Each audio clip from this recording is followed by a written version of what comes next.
how did you go from being a beginner to now like becoming like a six-figure agent? Like how did you make that jump? How going from zero to where you are now? As an agent, the biggest thing to master is Will Torres, principal of Torres Property over here in Queensland. He has been rated number 4 in QLD's top 50 agents by the REP. And with him, we have Amir Shamsi. He is one of the top 3 sales agents in Torres Property. He has sold over 47 properties in the last 12 months. What lesson did you learn that you still use today? What I learnt is fortune isn't. Welcome guys to the first episode of the Just List podcast with the Aloka agency. This is Ananda here, Jesse's behind the camera, and we have got with us 2 very special guests for our first episode. We have the first person who is joining us is the principal of Torres Property over here in Queensland.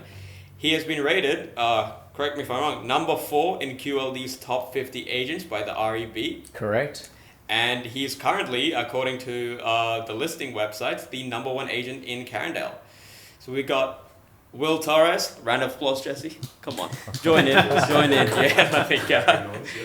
And with him, we have one of my dearest clients. He is one of the top 3 sales agents in Torres Property. He's been working in the area for over 7 years.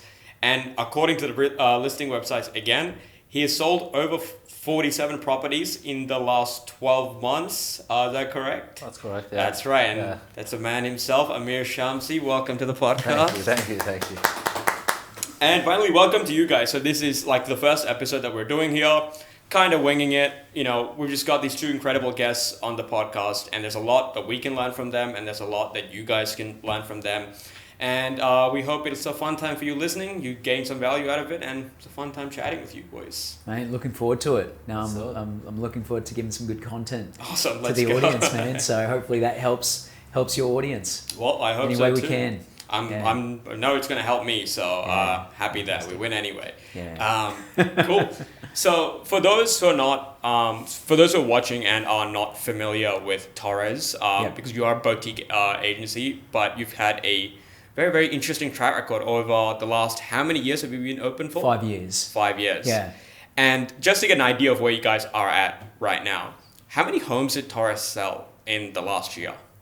We do between 300 to 350 homes 350 homes a year. A year. That's pretty insane. Okay. So, and one location, this is your only office at the moment? This is the only location that we've got at the moment. So yeah, it's nearly one. I mean, look, I have to check with contracts, but I'm sure it's close to nearly one a day. It feels that way. Obviously sure. with the number of agents we have within our agency, but it's only one office that we have at the moment. You guys got like over 20 employees working here, 30. Right? 30. Close to 30. Close to 30 agents. Close to 30. Now. Yeah. Right. And is it all agents or? No, it's divided between agents, co-agents. Right. And then we've got sales support and then property management as well, which just kicked off about 9 months ago.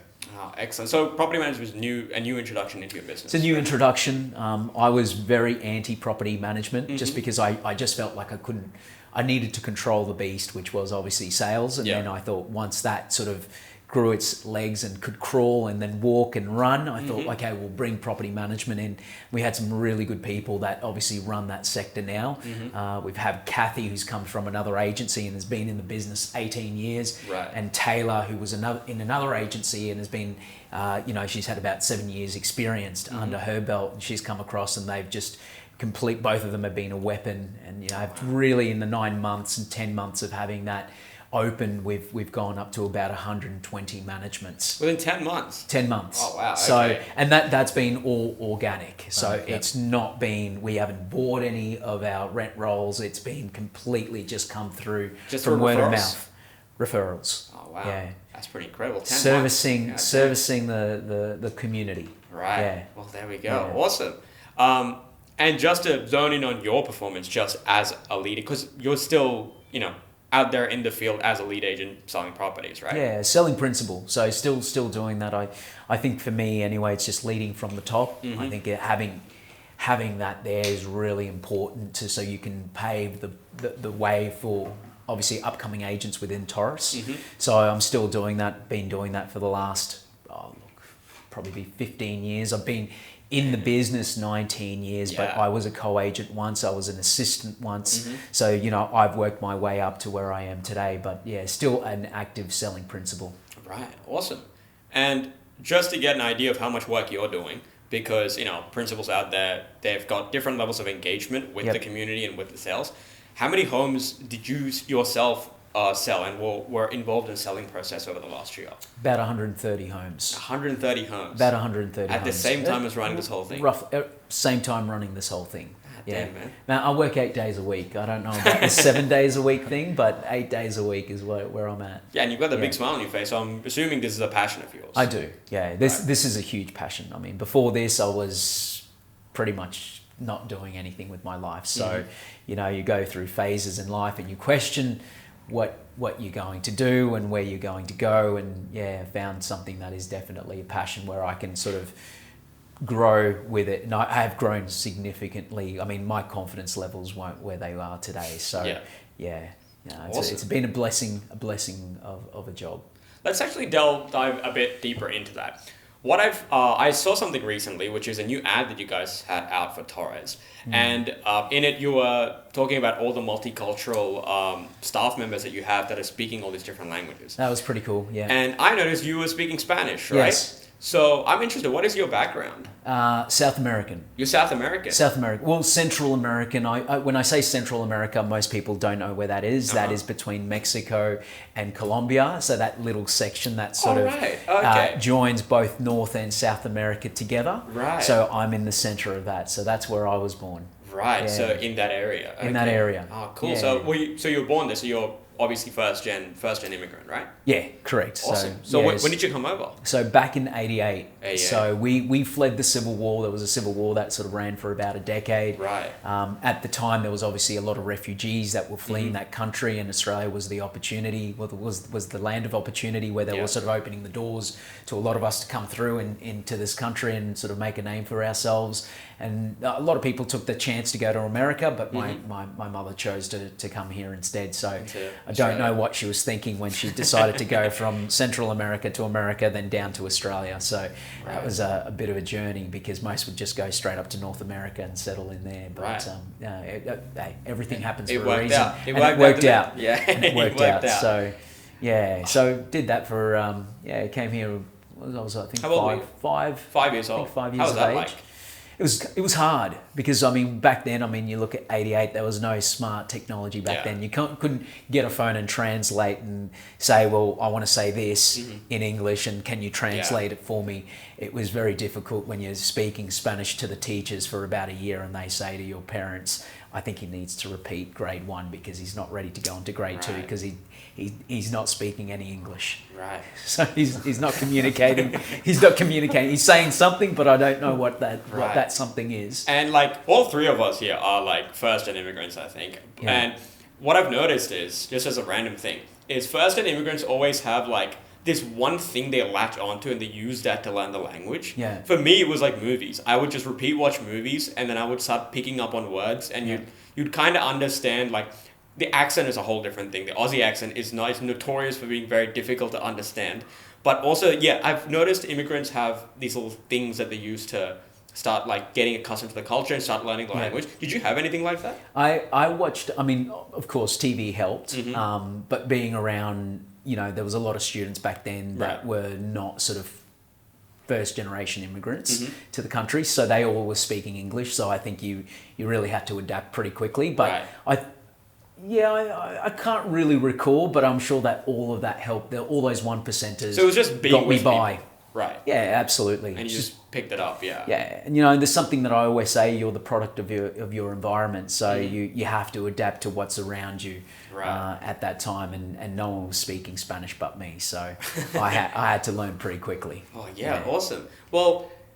Going from sort of a very similar thing is, Amir, you came over from Iran back in, what year was it? 2006. 2006. How was your adjustment period like? Because it's obviously a very different part of the world, but still same old Australia. Totally different, because like we would look at Australia and we would look at these magazines when I was young, and we had this illegal TV back overseas that you'd watch movies on, and yeah, totally different. Right. 100% different. How did you find Australia? What was your first impressions? My first impression was, wow, the air is so clear. That was my first impression. Yeah. Because over there, it's so polluted. You can hardly breathe. Yeah. That was my first impression. Right. I was, wow, this is so good. You can actually see the sky. Were you able to like speak English when you were over here, and you had to learn from? Yeah, from scratch. From scratch. Yeah, went to a school called Milpera, where they pretty much teach you basic English. Right. A, B, C, D, and they had to teach me how to put the headphones on my head because I didn't know what headphones were.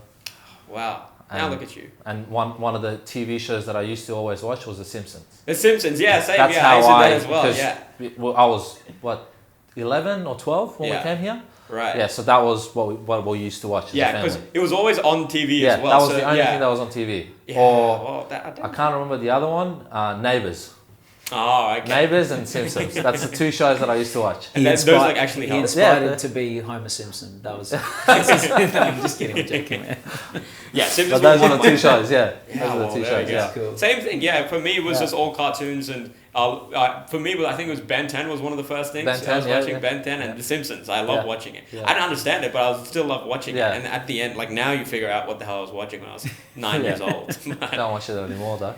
Cool. Now, like what I want to really get to know is, because we've all got, both of you guys have got very different backgrounds, and you came to Australia in very different times. Now, you were a kid that went to St. Lawrence College. St. Lawrence's, yeah. Correct. When did you know when you were at St. Lawrence's that real estate was going to be your career? No. I had no clue. So I had a half scholarship for athletics. My mum sort of begged to get me into that school. I wanted to go to a state school, and she was like, "No, I want you to go to a public school, a private one."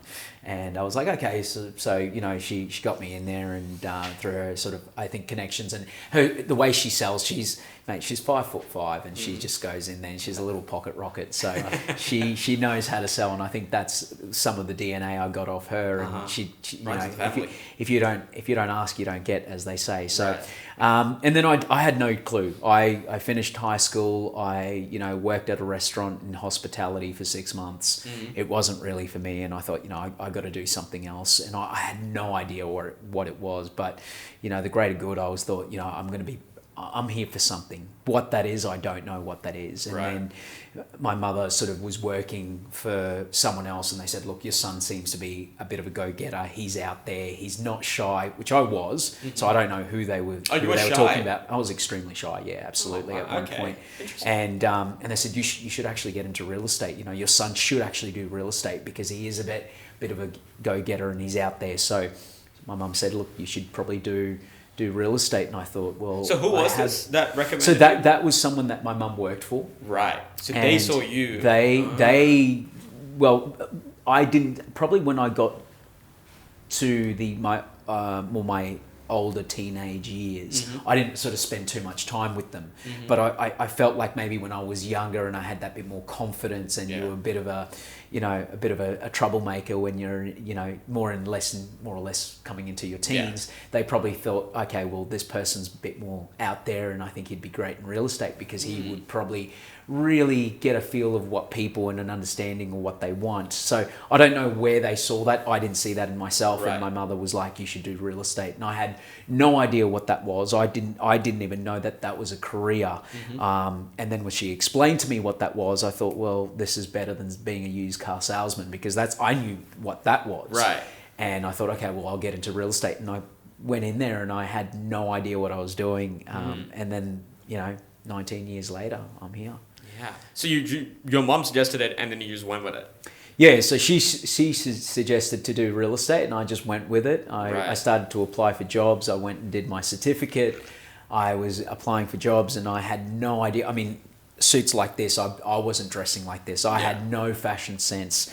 I couldn't probably put two colours together. Like it was always like I had a mustard coloured shirt, a black tie, a jacket that was too big that you would think it was my grandfather's, and then trousers that were just too long and didn't fit. So, it was just, and I remember going in there and I just looked like a clown, to be honest with you. And then walking out, I was just remember thinking to myself and putting prayer out, going, please just give me this opportunity, because it looks so good. You see the fancy suits and cars, and then you realise there's more to it than that. But that's just more of a facade versus what you've got to do in the back end.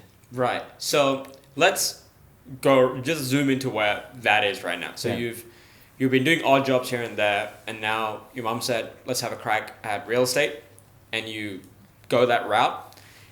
And let's think about your first 6 to 12 months in real estate as an agent or as a sales associate. You started as a sales associate? I did. Right. Yeah.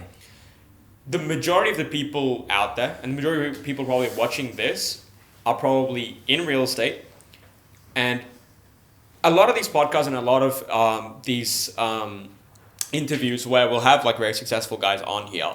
And the thing that really gets people is like, I love how you're talking about like where you're at now and like the kind of, plays that you're dealing with at the moment. But like, how were you when you were in my shoes? Hearing that, for me personally, has like helped tremendously. Like, especially, as an entrepreneur, when we're starting out something like this, it's tough. It's genuinely really hard. And there's not a lot of people who go into the details of how hard this can be and what it's really like being there when you have, no case studies, no backing, no real knowledge about the industry, no experience, but still you managed to get here. So let's go all the way back to your first few months as a sales associate. Yeah. What was that like? It wasn't fun. Wasn't fun? No, you're definitely in the deep end. When I went in there, I mean, times have changed. There's all this technology coming out, and it makes it easier for a lot of agents where they don't have to sort of, they will still need to, but don't have to regularly be in contact or door knocking and doing the letterbox drops. And I had to do the hard yards. So, going out and doing the door knocking, there was no, it really bruises the confidence when you've got someone saying, I'm not interested, and you're a nice guy and you're a good person, and all you're trying to do is just give someone information about you, the agency, how you can help them, and maybe just give them an evaluation on the property to get appointments, and constantly getting no's does hurt the confidence, and it does set you back very quickly, because you start sort of looking at yourself and going, is this for me? Like, I'm not getting any appointments, I'm not getting any generation or lead generations coming from doing all of these things. I would go out for 5 hours and just do drops for 5 hours and come back feeling so proud and waiting on a phone call to come through. It never did. Yeah. It never did. The content that I was probably putting out wasn't great either. That was was back a few years, some time ago now. And now, going out to do a door knock and then having someone invite you into their home and have no idea what you're saying, and you're sitting in front of their living room and you feel like you're being interrogated, like with all these lights around you. That's what you see, literally a spotlight around your face. So.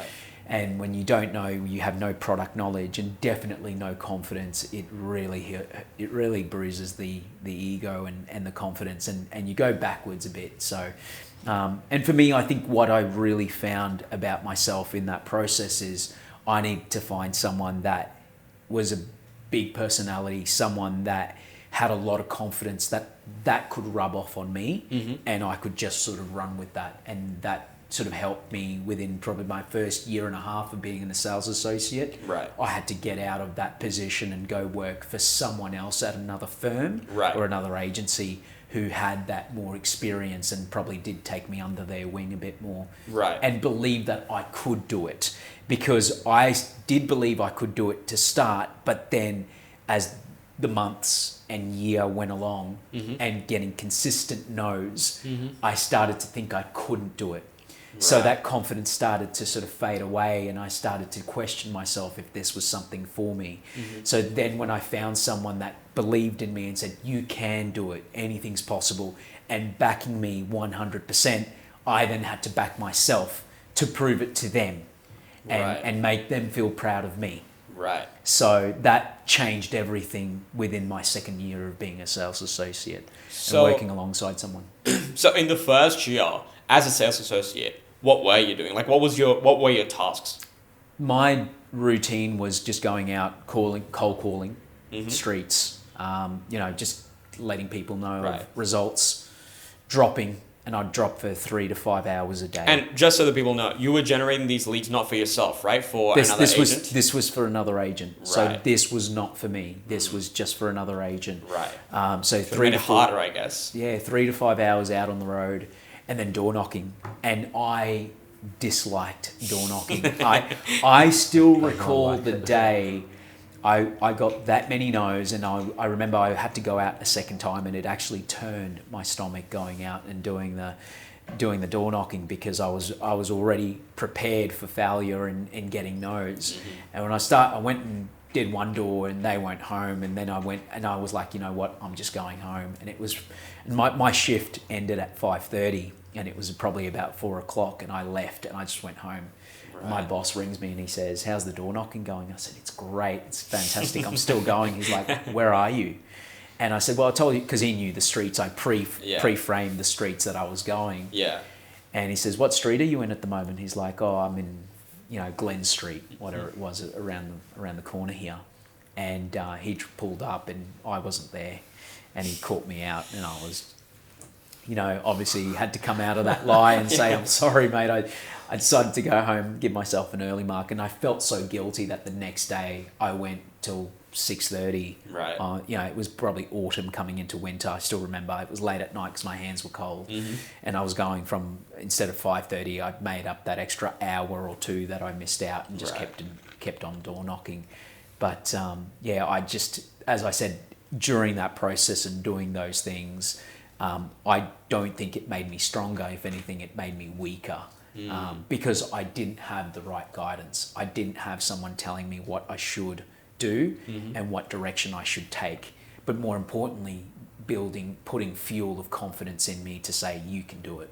So that changed when you left the first job you were at and you went and found someone that was a big personality, that was a lot of confidence, that you wanted, someone that to rub off on you. So Yeah. is that where you'd say all of this changed? Where you went from, this may not be for me, to like, wait, I can actually probably do this? Yeah, I actually started to question what I should get into. I thought, well, I like property, maybe I should go into building or property developing. And I was actually looking at courses for building and going into that sort of sector. And then I thought, well, before I do that, I actually was flicking through the paper, and I consistently kept seeing this agent having pages and pages. I'm talking 2 to 3, 4 pages in the paper. This is before the paper became obsolete in the area and everyone started using their phones. And I just started flicking through, and I thought, wow, this guy is everywhere. And he had a property that he listed around the corner from the agency I was working at, and I could walk there. And I used to actually walk, mind you, before I used to catch a bus for about 9 to 10 months to my agency. And then when I had opens, I had to walk. If I could walk there or catch public transport, I'd have to leave about half an hour to 40 minutes before to get to 3 or 4 opens that I had scheduled on for that weekend. Right. So if not, some of them I would have to walk for half an hour to get to that open. No one really knows about this because I didn't have public transport. We were living in public housing for nearly 20 years, myself, my mother and my sister. So we didn't have all the luxuries that some people did have, or the backing of financial backing to have mum or dad buy a car for you because you're getting into real estate, because that is a necessity. Yeah. So I saw this guy who was in the paper constantly, and I thought, I'm going to go see this guy, because he was only about a 10 or so minute walk from the agency. So I walked out and I saw him, and he was conducting an opening. He was by himself, and he had a few people there, and he could see when I was approaching him, he got his guard up, and he was like, okay, this is another agent, because I was in a suit. Right. And I walked in there and I just said, mate, I love what you do. I think it's awesome. I just want to do what you do. Can you just show me how you do it? And his guard just went down, and he just started to open up. And he said, mate, I like your demeanor. I like you as a person. You're a go-getter. I can just see it. You look like you're hungry and you want to try something different.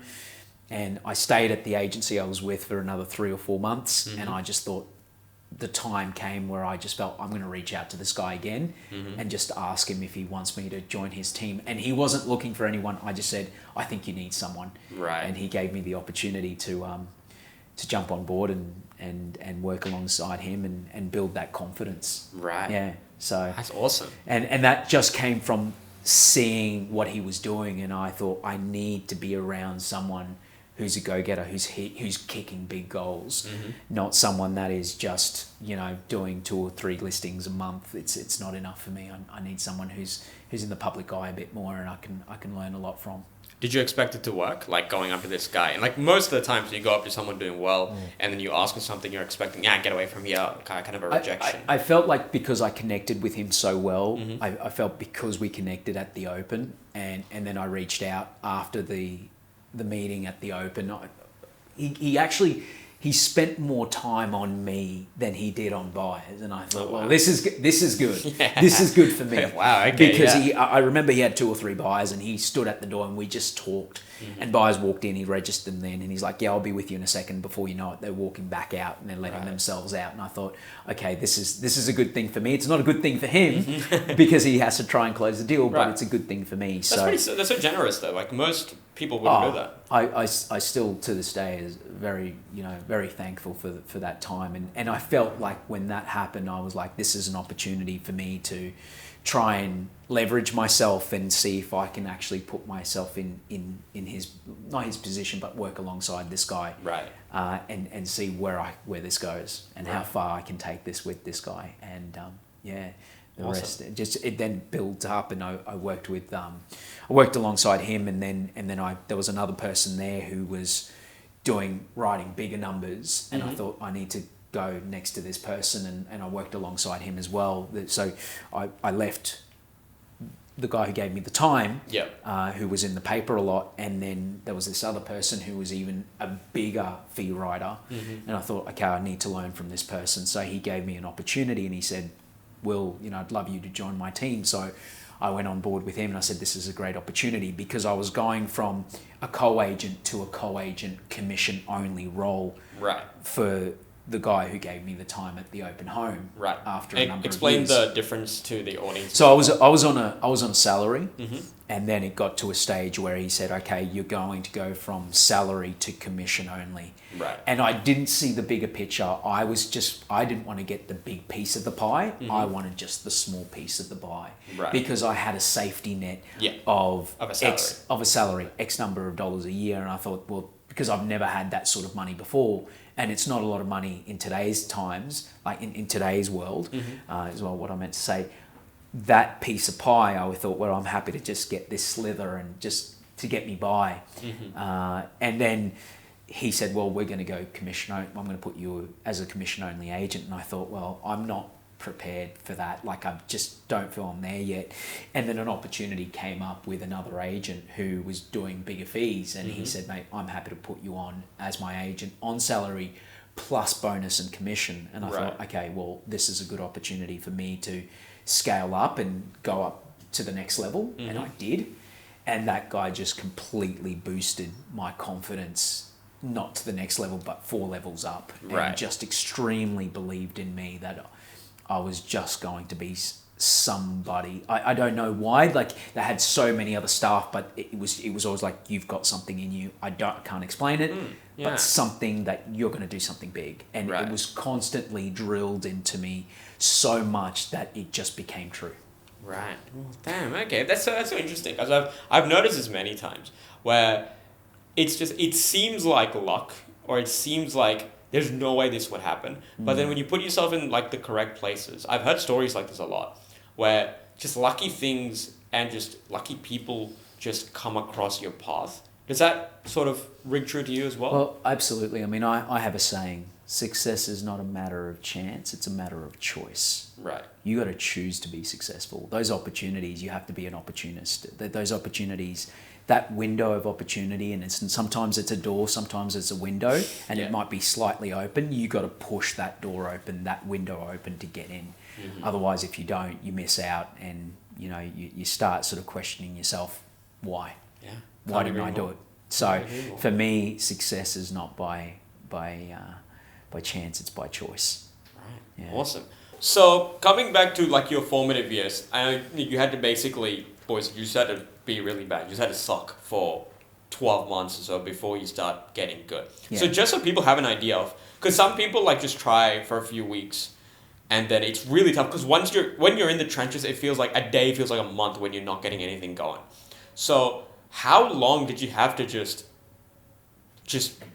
weather this out and just keep going with the no's and the rejections until you actually saw some positive results and you're getting some appraisals done or you're getting some listings on board? Like, tell me about your first listing. That might be a good example.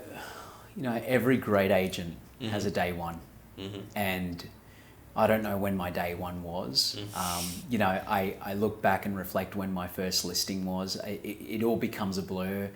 But I mean, the feeling for me, I think I was constantly going out with my director at the time, or obviously principal who was working alongside, and just listening to everything they said and did, and I was just a sponge, just getting as much as I could, and then they would sit with me and say, okay, well, we're going to stay back on Tuesdays and Thursdays and just make calls, and we would just sit here until 8 p.m. making calls, and it showed me a lot of discipline, and I started to get some momentum, and I started to use that person that I was working for. I was using their name as leverage to get me in the door, because I was a nobody. Yeah. I wasn't known, but I know when people did meet me, they liked me because I was actually coming out of my comfort zone, and I felt that when I was an extrovert, not being so much an introvert, an extrovert, to talk to people and getting to know them and how was their day,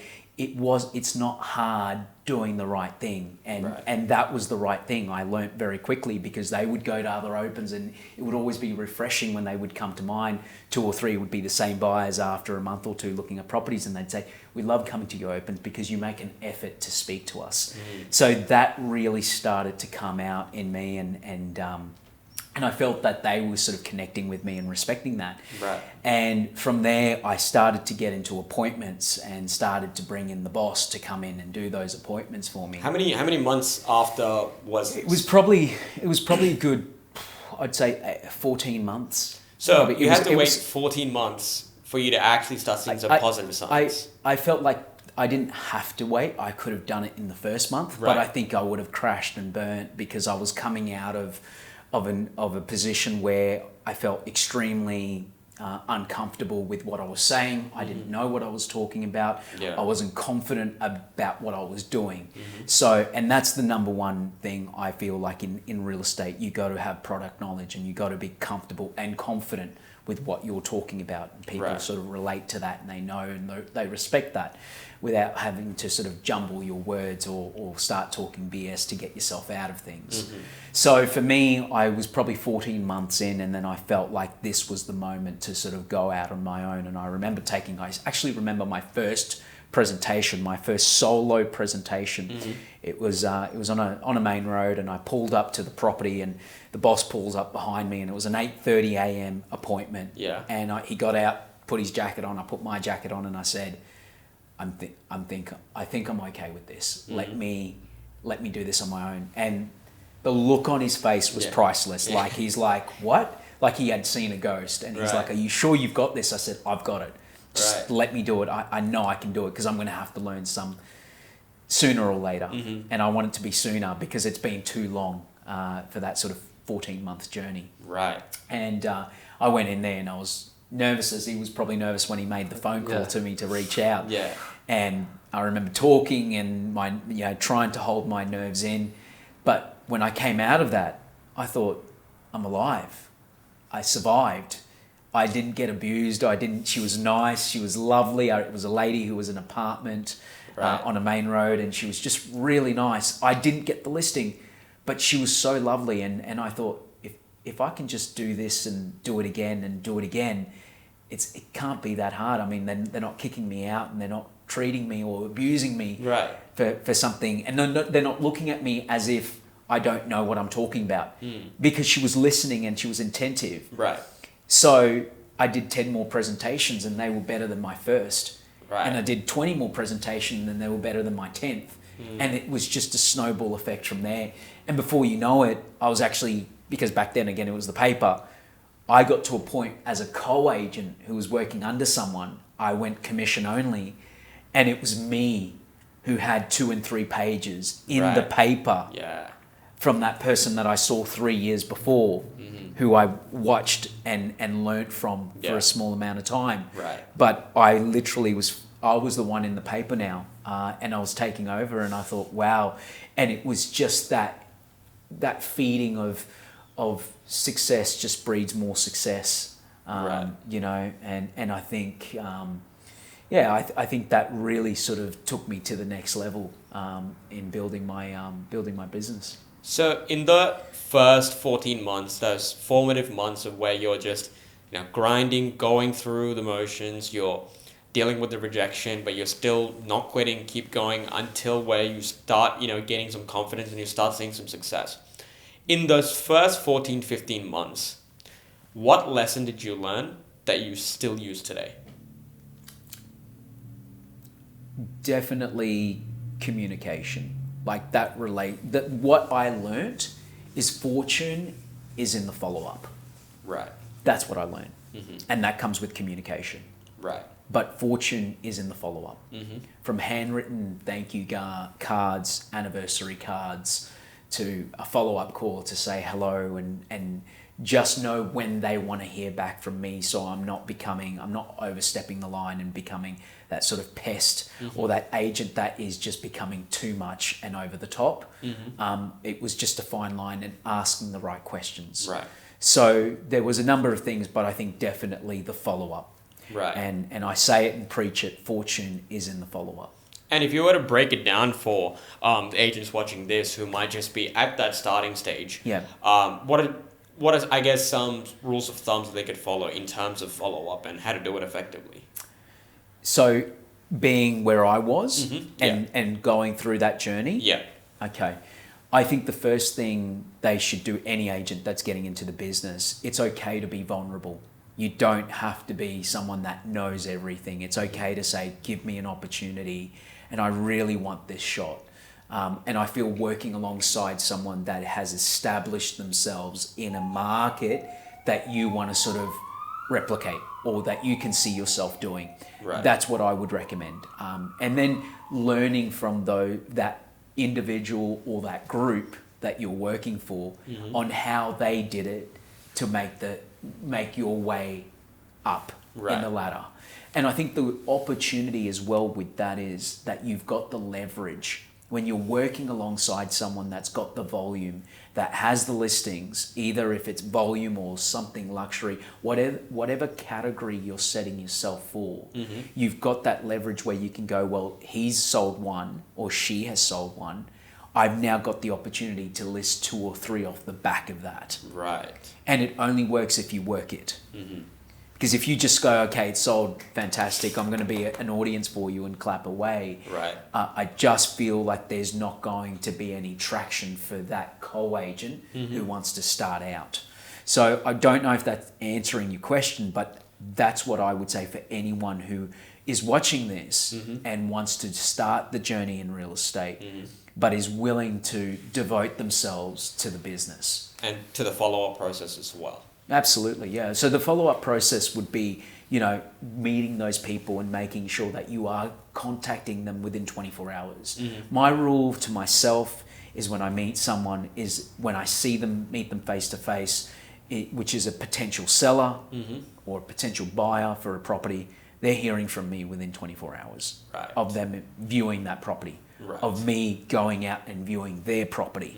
They are getting a call from me within 24 hours. They are getting a handwritten card from me within 24 hours. So it's touch points. And knowing, you know, statistics show that, you know, you do more sales, 80% of your sales are between your 7th and 12th touch point. That's right, yeah. So that fortune is in that follow-up. Awesome. Of 7 to 12 times. For that one client. Right. And that takes discipline. I know, like, the stats show, like, we use it as part of, like, you know, because we automate, like, follow-up systems as much as we can for agents such as Amir and stuff. And one of the things we say is just, we try to drill in at how important that actually is. Because a lot of it, after speaking to the same client 4 or 5 times, people, tend to give up, which I'm sure you've seen with a lot of agents.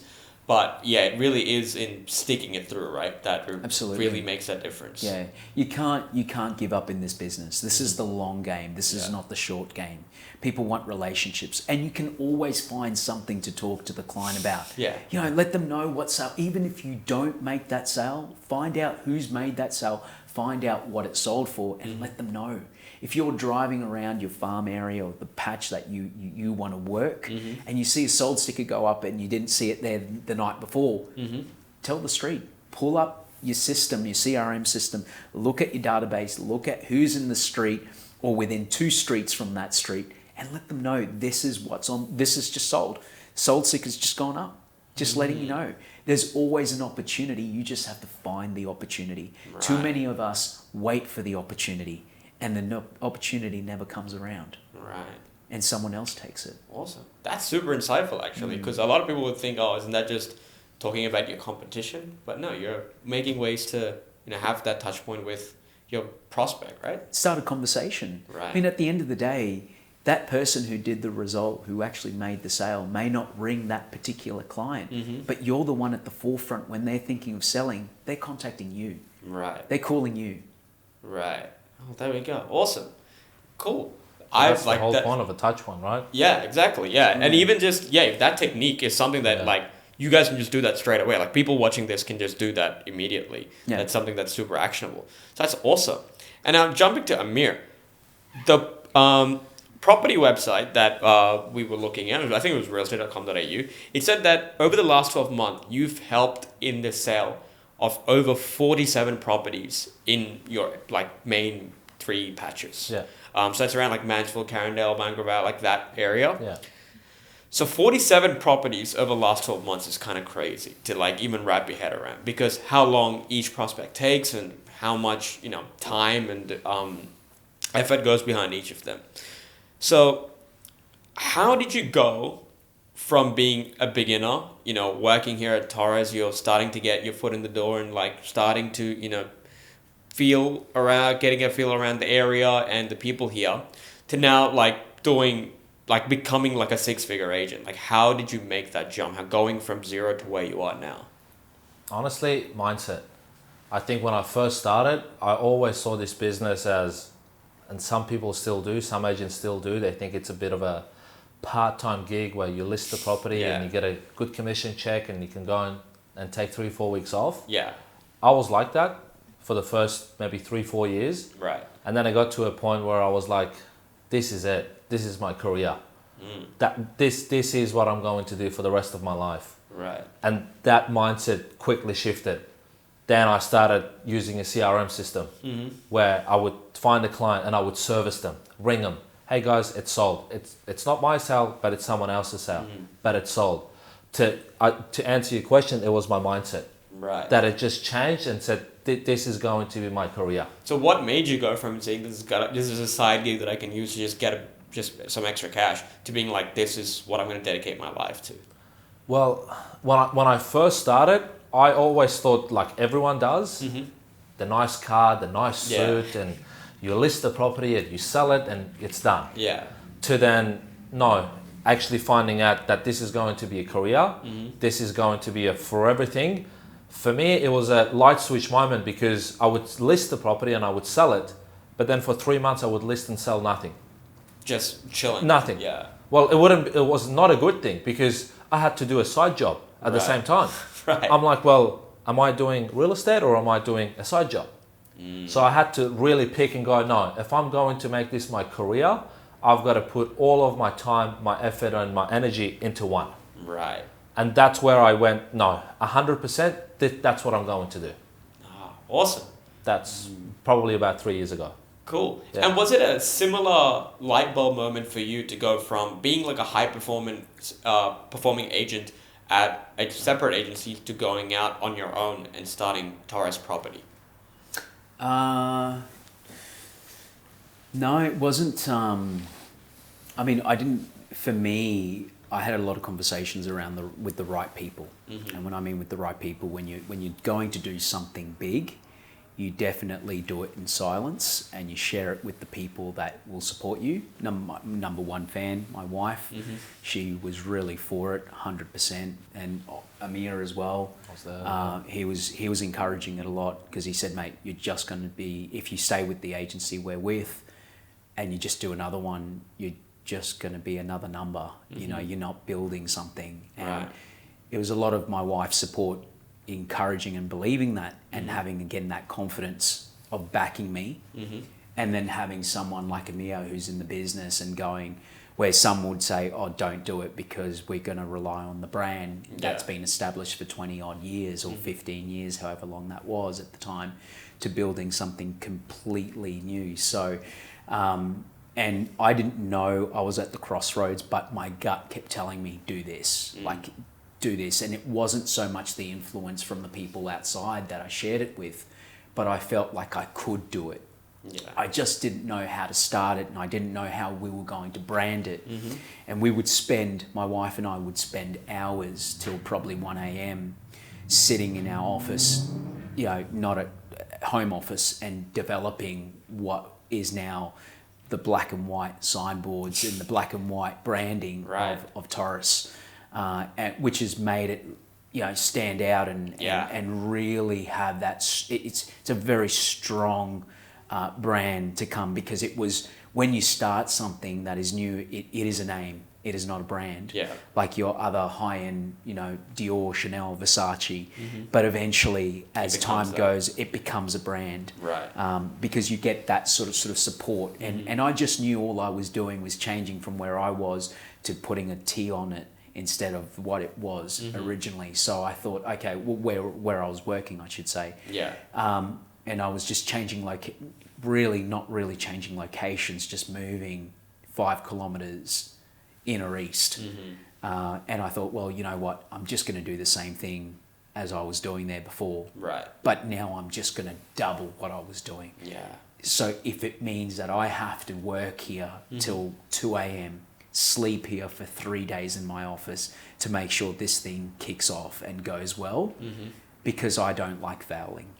And it was really, it's either gonna kick off and go really well, and I'm gonna kick some big goals, or I'm literally going to just, you know, die here until it works. There was in my mind, and Amir talked about mindset before, there was no failing in my mindset. Like there was, if you could read my mind, or have my feelings, you would understand what I mean. There was no failing. I get it. There was just not even the word. People, you know, I listen to affirmations and podcasts, and they talk about failing's good because, you know, you get to learn from that. And I don't like hearing that. I don't, because I feel like you set yourself up for failure because you hear that more. And it was always, for me, this is just how I work. I always felt like I want to just succeed. That's all I want to do. I want to succeed, and I don't want to, I didn't even think I don't want to fail. There was just, that word was not part of my vocabulary. So it was literally ride or die with this business. So with that attitude, when, you know, I'm sure like as a business, it comes ups and downs, and like failures do happen. So with that attitude, how do you deal with a failure? Like, well, how do you see it? It's hard because I haven't, touch wood, I haven't sort of felt like, a failure to me is like, okay, not getting a listing, and people say you can't win them all, and I hate that saying, because I want to win them all. You know, I know you got to share them, but I know that I'm the best agent for that job. I know maybe they don't know, but I know that I know. And I just believe it. You know, and for me it was just, how did I deal with failure if there was any? I always thought that the only way I deal with it, I think, what's next? So not even, and I dive myself into, no, I don't even deconstruct what I failed on and go, okay, we're going to do this and this. I reflect on it for 2-3 minutes. An example of that, say, if we're calling losing a listing is failing in getting the listing, I would deconstruct that by ringing the seller and finding out, what didn't I do to win this business? Oh, okay. I need to understand what I can do better. And sometimes they tell you and sometimes they don't. Right. And the truth hurts. But you are better for it. And I think, okay, I'm not going to make that mistake again. And I think, what's next? Right. And what I do then, I dive myself into 100 phone calls. Right.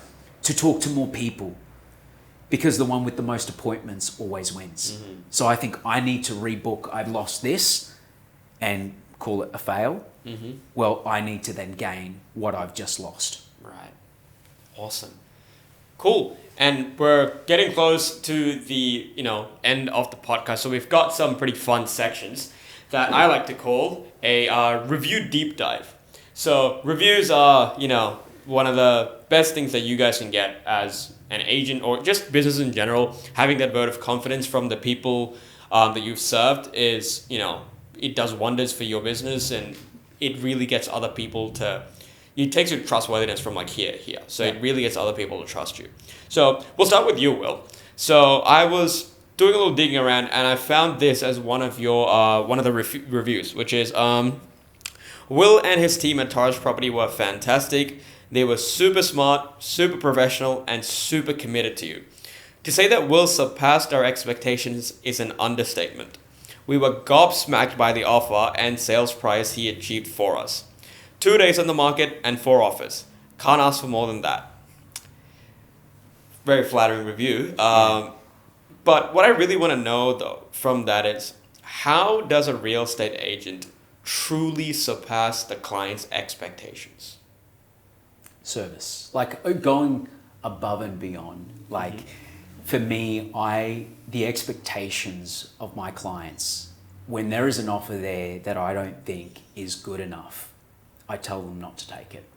Right. And that is a hard skill to learn, because as real estate agents, you're really just chasing the dollar when you start out, and you're thinking, this is a great offer, you should take it, and you're really encouraging, nudging the seller to consider it.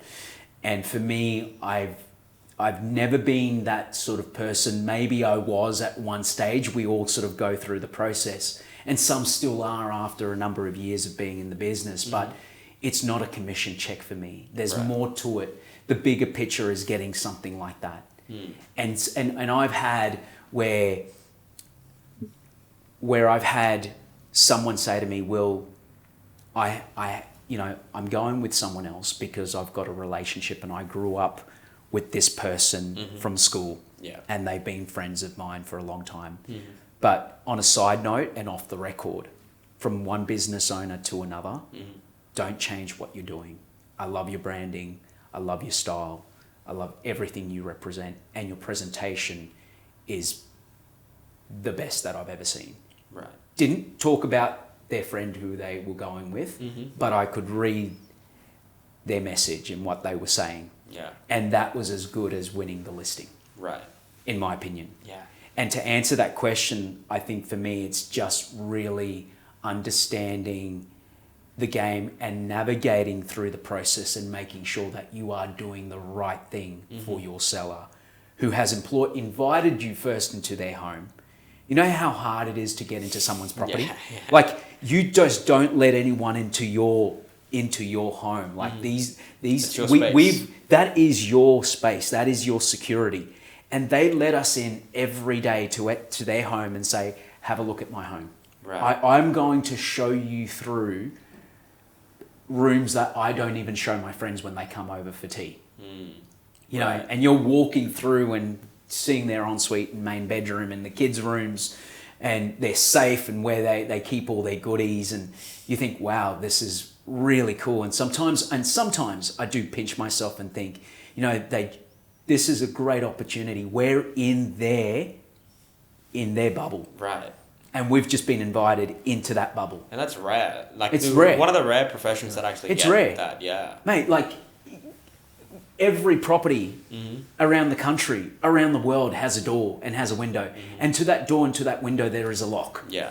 And there's a reason why there's a lock, because they don't want any Tom, Dick or Harry to come into their property and just walk straight through. If there was no doors, people would just walk in and walk out and take whatever they wanted. Right. But, they're inviting us to go in there into their haven and talk to them about the market and their property and their lifestyle and their situation. Right. So it's just really over delivering on that service Absolutely. aspect. Right. Yeah. Awesome. So Amir, we also did a little dig through on your reviews, and this is what we found that I thought was really interesting, which is, we are so grateful that we chose Amir as our agent. We cannot speak highly enough of him. His work ethic, positivity, passion, honesty, and customer service is second to none. He was refreshingly genuine. Never for a second did we doubt the decision we made. If you're looking to sell your home, we highly recommend Amir. Now, based on that review, what I want to ask is, what do you have to do to truly deliver an unforgettable customer experience? Understanding the client, putting yourself in their shoes. Right. Like I learned a long time ago, and now, like Will said, like I used to just look after the commission. Now, the only thing that I think about when I service these clients is that I want them to speak to me at their dinner table about me. Okay. That's the kind of service that I want to deliver, where they go, they're eating their dinner and they're talking about me. Mm-hmm. That's what I think about. And I'm like, if I was in their shoes, would I want to hear from this agent at 7 o'clock at night? Right. Probably yes. Would I want to hear from this agent after the open house? Probably yes. So I'll ring them. So if I want that kind of service, if I was the owner, I'd give that service back to the seller all the time. Right. And like Will said, I always pass it on to them. If there is an offer that they want to take, if they're okay with it, I'm okay with it. If they don't want to sell, I'm okay with it, if they are okay with it. Right. And this goes to both of you, because it's sort of, it's in like the similar sort of field where when it comes to service, because the most successful real estate agents do tend to get like the majority of their listings that they've done in the past end up generating them other referrals that, whether it's 1 year, 3 years, 5 years down the track, ends up, compounding and coming through. So is it really just that service aspect of it that gets these referrals to keep coming to you? Do you want to go first? You go first. I would say yes, but I think it's more than that, truth be told. This afternoon I came back from a family's home where their mum and dad had passed away 2 years ago, 5 daughters.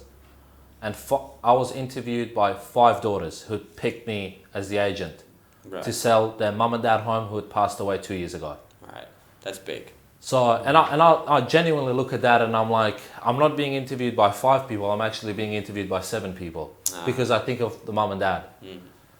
So I look at those 5 girls, 5 daughters, I look at them as opportunities, and I look at them and go, well, if I can service this family to the highest level, from the start to finish.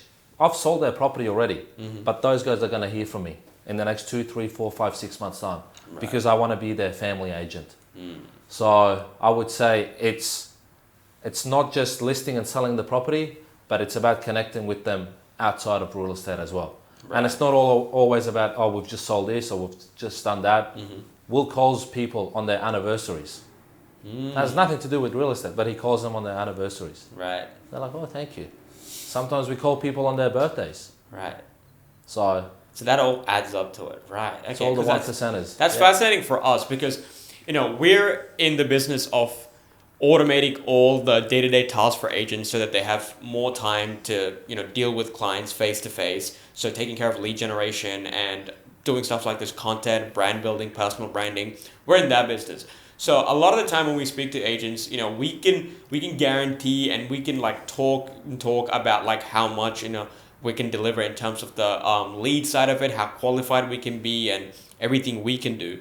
But then it really is out of our hands once we hand a lead over to an agent. It could be, at the end of the day, it's like numbers in a spreadsheet. But then when you really look at it, each individual lead, that's a human being, that's a person, that's a family. So this has been really insightful to me to see how much of a human touch there is. Because when we get into business and when we're talking to agents and it all becomes about GCI figures and the commission percentages and numbers and lead flow, and it becomes numbers and figures. But this human aspect of it, when at the end of the day you're dealing with people, and like 99% of these people are making the biggest financial transaction of their lives when they're selling a house or buying a house, it really gets overlooked a lot, the human aspect of it. So I feel like that is one of the biggest, I guess, things that it's not focused and talked about enough in the real estate industry. Do you guys agree? I completely agree. And I second what Amir is saying. I think, that having that long-term relationship, being their agent for life. Right. Building the relationship.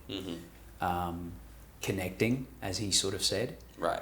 I think what's important as well is make them what you, as an agent, the biggest thing to master is making them feel as you've known them and they've known you forever. Right. That is one of the hardest things to master in real estate. There are people out there, you can be an introvert, you can be socially awkward, and some do very well. But if you can make someone feel, because there's a lot of emotion involved in real estate, as you said, the human aspect, if you can make someone feel like they're your long lost friend that you haven't connected in years, that's mastery. Right. And they feel like with that connection, they can trust you so much quicker. So how would you develop that connection with a client? I think it's not having a facade, you being you being real. It looks with the suit and the tie and the watch and the hair and all of that put together, it is a facade. But when people get to know you and your personality and your smile and your look, your eye and your contact, and they can feel your energy and knowing that you want the best for them, that it just changes everything. And I've heard comments where people have said, haven't said it directly through me, but they've said it to someone else and it's come to me by third party to say, Will makes me feel like I've known him for a long time. He just makes me feel comfortable in using him, and it's like he's known me. And that is mastery, I believe, especially when you're dealing with people, not property in real estate. Awesome. That's super insightful. Wow. Okay. Well, I hope the audience have got a ton of value from this. We've just got a last 2 questions direct to the audience that, just in case people haven't been able to, if there's all this value isn't enough, we're going to give them some direct pieces of information. And as a little bonus for doing this, we're going to give us some direct piece of, information from these guys. So we'll start with us first, and then we'll go to the audience. So Amir, first of all, you've worked with us for the last 4 or 5 months, I think. Yeah. So basically, I would like to know, how has your experience been working with us and the team? And like we said, there's this thing that I always strive to do with whatever I'm working in, especially in this business and building it from the ground up, is that I don't expect wonders. I don't expect to, be the next Einstein and just come up with this mind-blowing idea, but 1% better every day. That's what I want to aim, and I want to constantly improve every day. And that's a principle I've been following ever since we established this business. 1% better at something, somewhere, every day. So how's your experience been working with us? And what is that 1% better that we can do to make our service even better for you? The experience has been great. I think I said this to Will. I said one of the reasons why I've given you a go was the fact that you've actually followed me up for close to 12 months. And I was extremely impressed by that, because constantly I have people ringing me, Will, the office, the agents in the office about lead generation and content creation, but all you get is just an email. Right. So for me, that was a big plus. I think the 1% that maybe you could do better, I haven't really thought about it, truth be told, because you always ring me and you go follow up with those leads. And I'm like, yes, I'm doing it. So truth be told, I haven't come up with the 1% just yet. So I'll take that as a compliment. That is a compliment, because I would say that if you didn't do that, I would say that would be that 1%. Right. To sort of go follow up with the lead. Follow up with the lead. Even though you've said it 3 times yesterday, say it 6 times today. Right. Just do it.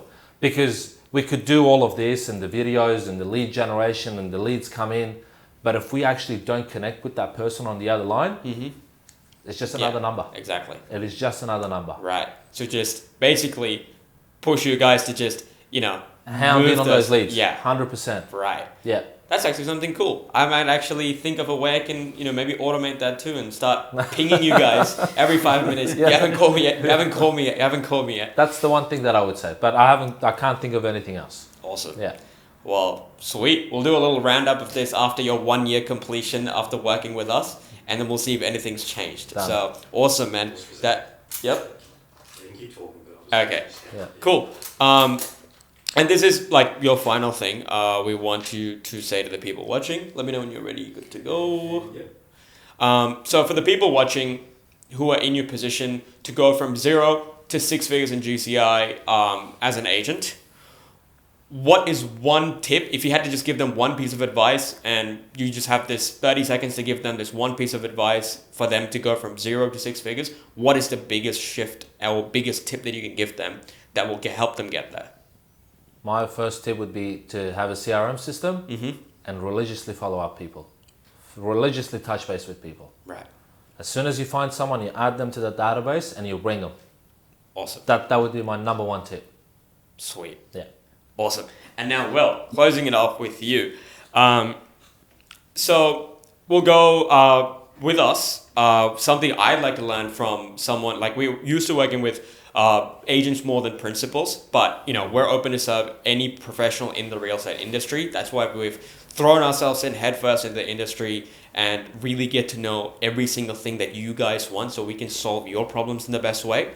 So as a principal who's managing, this brand, and like you said before, just throwing back to where you were earlier about the Torres brand, like genuinely, like not saying this because Amirs my client, not saying because I'm here, I genuinely think Torres is one of the best, like I'd say top 3 well-branded boutique agencies I've seen, like in Australia. And it's just in everything you guys do, the aesthetic, the way you maintain your social media profiles, the type of stuff you put out, even just your office, which is something that really attracted me towards your brand. And one of the reasons why I kept following up with Amir was I could see not just him as an agent and not what he, wanted from us. It was the brand he was working for and the team he was a part of. So all of you also had an impact on me working with Amir. So as a principal, we're always looking at the next problem that we can solve. It helps us our business as well as yours, where if we could solve a problem for you, it's better for us, better for you, better for everyone. So what is that next $1 million problem that principals are looking for a solution for, that they're just like, if only this thing, whether it could be like an annoying thing or just like a thing that you wish was better, what is that one thing that could be done better by someone like us? Ooh, good question. I like it. Well, I mean, from hearing Amir tonight talk about obviously what the business is and what your follow-up, that's probably I'm talking from a multimedia perspective. Yep. The best thing that could be done is just knowing that you want the business, knowing that you are working to win our business, like we work our clients to show them we want their business. Right. So that's just as an overall, which you're doing now, but a lot of other creative agencies do not do. Right. They follow up once or twice and 3 times an email here and there, and that's it. So as a selling principal or CEO of the business, that's probably one thing from your line of work that I could see more of. Right. Passion, excitement.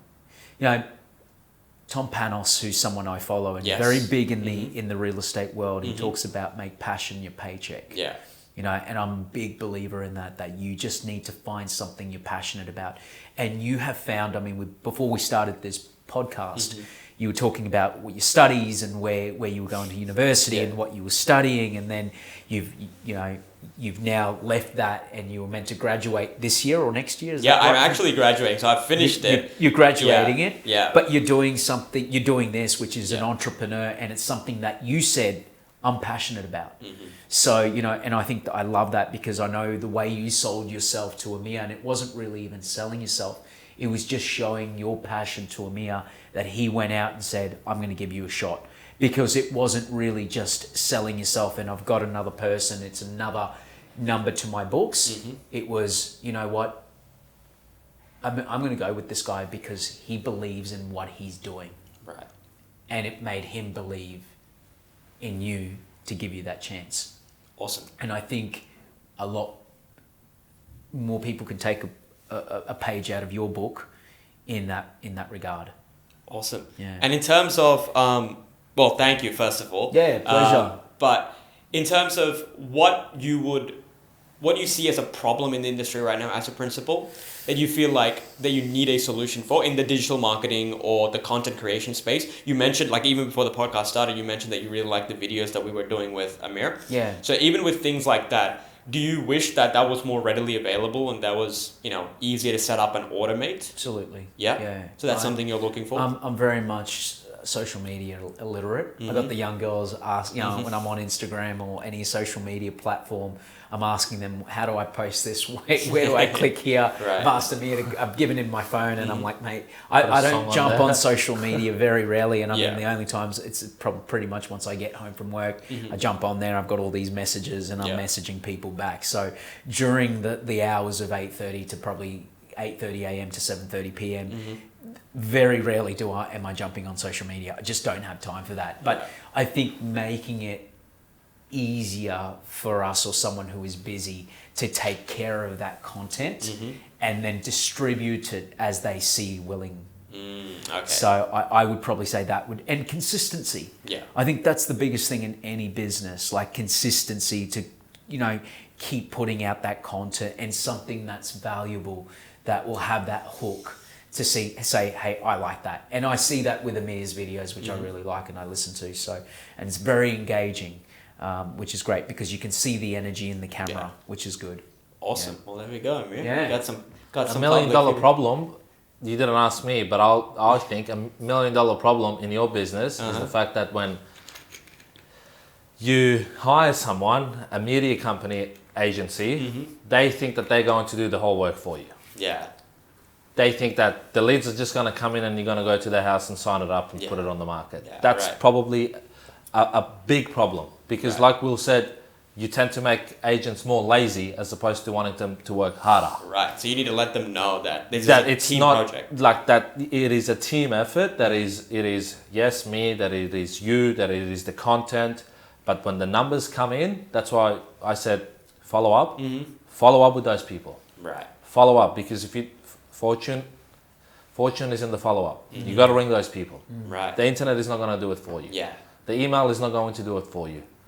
Because if you had 2 sellers and Will was ringing one of them consistently, and then I just rang one of them once, there is no way that I would get that listing over this guy. Yeah. That's been ringing them consistently over a period of time. Right.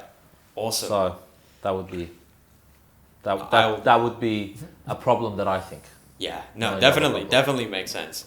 And guys, it's been super insightful for me. And for those watching, well, 3 tips to go from a 6-figure agent to a 7-figure agent, and then we'll close it off there.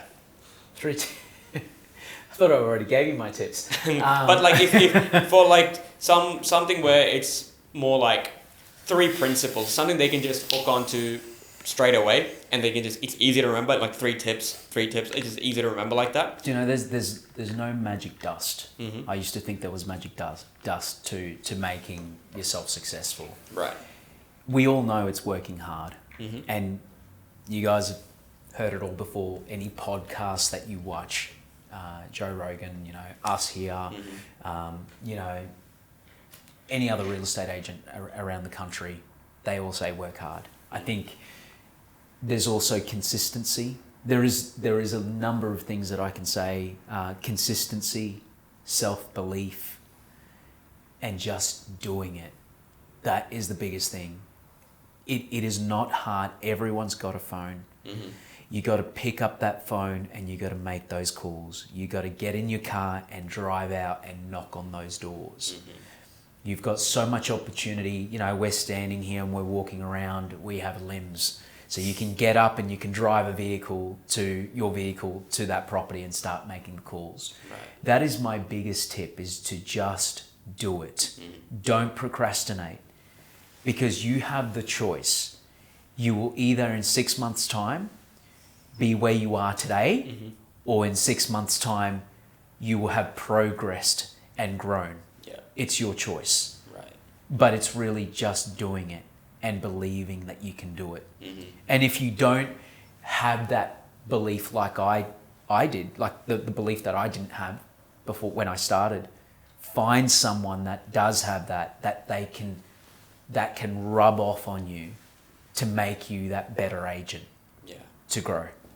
It wouldn't be making 100 phone calls, because you can't tell an agent or someone getting into the business, I need you to sit there and make 100 phone calls Right.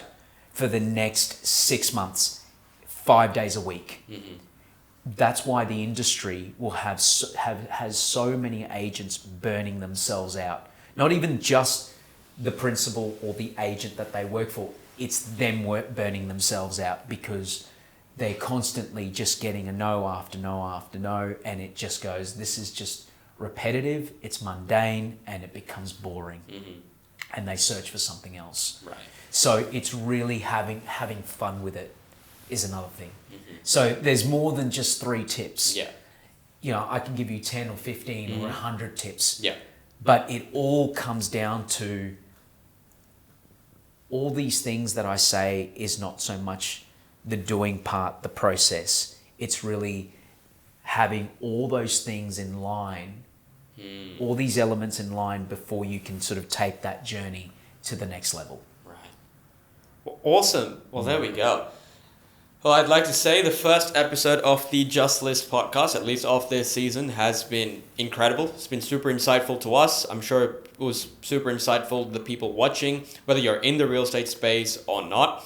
And I'd like to leave with a little quote that I found on someone's Instagram here. It says, once you become fearless, life becomes limitless, which is on Will's Instagram here. You guys should follow him. And Amir. He has cool content. We make it. I really get that energy from you. Yeah. And from where you were when you first came to Australia, when you were 5 years old, didn't speak a word of English, to what you've built here and helped people with similar stories like Amir here to where he is today. I think it's, first of all, super impressive, but also it's stories like this that push like budding entrepreneurs like us forward. Because like I said, when the days get tough, you need those role models out there that have very similar stories to you, very similar sort of ambitions that you had when you were when they were your age, and then they actually got there. And it takes a certain kind of vision, and it takes a certain kind of fearlessness, to make your life limitless, which is what that quote says. And I really see that from you guys. And thank you so much, Will and Amir, for being part of this podcast. It's been fun.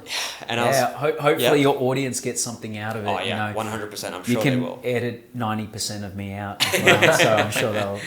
No, I'm sure we'll be posting this whole thing on YouTube.